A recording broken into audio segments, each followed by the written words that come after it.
Nkwanirizaako nnyo mukwano gwange najjo sinza okuba ng'otuwuliriza kutegeeza nti nno okola kyamaanyi nnyo okwekumira ku mayunga aga UG Update TV. Abali e Bulaaya mbaanirizaako nnyo mwebale kwekumira ku mayengo gano, nawe ayagala otweyungako genda wansi waliwo ekigambo subscribe kikonemu, ojja kuba osobola bulungi nnyo otwegattako gwe omukwano gwange ali eyampuliriza. Kaakati nje Muhoozi Kayini Lugaba, oluvannyuma lw'okuvaayo ku mikutu gye egya social media ng'agenda asosonkereza President Robert Kyagulanyi Ssentamu, President wa National Unity Platform, ng'ayagala Robert Kyagulanyi abeere ng'amuddamu ekintu ekitaasobose wadde n'omulundi n'ogumu n'ogw'eddagala. Eri ali eyawutookeredde awuniikiridde alinga eyafuuyidde endiga omulere, era avuddeyo ku mukutu gwe ogwa Twitter ne yeebuuza ng'agezaako okukyoboola n'okuttattana ekitiibwa kya Robert Kyagulanyi Ssentamu, President wa National Unity Platform, nga bw'agamba nti nno ye kabobbi kaliwa nga tekannanvuma nga we kamanyira okunvuma bulijjo. Tetumanyi bulijjo bigambo bya muvuma. Kati okusosenkereza mu mbeera eyo, kaakati mu mbeera eno bangi bavuddeyo ne balowooza nti Gen. Muhoozi Kayini Lugaba olw'okuvaayo olunaku olw'eggulo okuwooninga okuyisa ekiwandiiko nga kiwooninga eri ba police officers bonna abanaasangibwa mu kitundu mbu nga mulimu meeting ekubiddwa naye ng'eyo meeting ettattana ekitiibwa kya CFC komanda yenna saako ne First Family, oyo wa poliisi oba komanda yenna atwala ekitundu ekyo wa kukajjuutuka.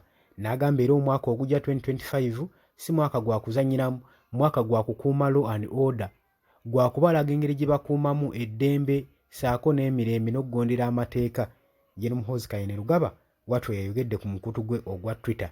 N'agamba oyo yenna anaasangibwa ng'avumaganya, ng'avuma saako n'okuyisaamu amaaso mu SFC komanda oba ne komanda yenna owa UPDF saako ne First Family, ye muntu yenna owa First Family bajja kukajjuutuka. Byabiyisiza ku mukutu gwe ogwa Twitter n'agamba muneerinde omwaka ogujja 2025. Kati okuva eyayogedde ebyo alowooza nti olw'okuba ali mu kusosonkereza Robert Kyagulanyi Ssentamu ensonga lwaki tannamuddamu, so nga munnange bagamba asirise teyejjusa. Waliwo ebigambo omuntu byayogera n'ogamba kati ono omuddiramu ki, bino tebiina makulu, tebiina mutwe n'amagulu, kati ekyo kitandikirewa. Waliwo ebintu abantu nga tebibakwatako, naddala omukulembeze olina okumanya eby'okuddamu n'ebyotalina kuddamu. Olina okumanya akaseera w'olina ossirika n'otalina ssirikira. Olina omanya ekyokwogera newankubadde olaba kinaaba kikwetaagisa nnyo kyogere, naye kigenda kuteekawo impacts yenkana ki eri mu bantu. Kiteekawo negatively gy'oli oba positive. Waliwo ekintu ky'oyinza okupositinga okwogera ne kikozinga negatively gy'oli ng'omuganda wange ampuliriza w'obadde tokimanyi. So buli kintu kye tulina okwogerako kisaana tukifumintirizaako, ate ne bw'otoyogera tekitegeeza nti nno tomanyi kwogera era tomanyi. Yensonga lwaki ekikere bakibikira mu gwa musana ne kikaaba mu gw'enkuba. Wabeerayo tayimu y'okweddamu oba y'okuddamu. Okuddamu tekitegeeza nti nno omuntu alina kwogera naye communicating, akole communication osobole otegeere nti naakuzzeemu. Waliwo omuntu omu n'akozesa ne action ebikolwa naye ne bikulaga nti omuntu akuzzeemu. Kati Gen. Muhoozi Kayini Lugaba yandibanga President Robert Kyagulanyi Ssentamu tannamuddamu naye nga yamuzzeemu dda through his actions, olw'ebikolwa bye ng'eyamulaze dda oba nga yamubodde. Omanyi omuntu okukuboola nakyo kintu kiruma nnyo. Kuba kati wano Robert Kyagulanyi Ssentamu kyakoze kyekyokuboola Gen. Muhoozi Kayini Lugaba. Era Gen. Muhoozi Kayini Lugaba alina ofuba nnyo okulaba ekisoboka at least nga Robert Kyagulanyi Ssentamu amuddamu ekigambo asobole okudda engulu ng'omukwano gwange ali eyampuliriza.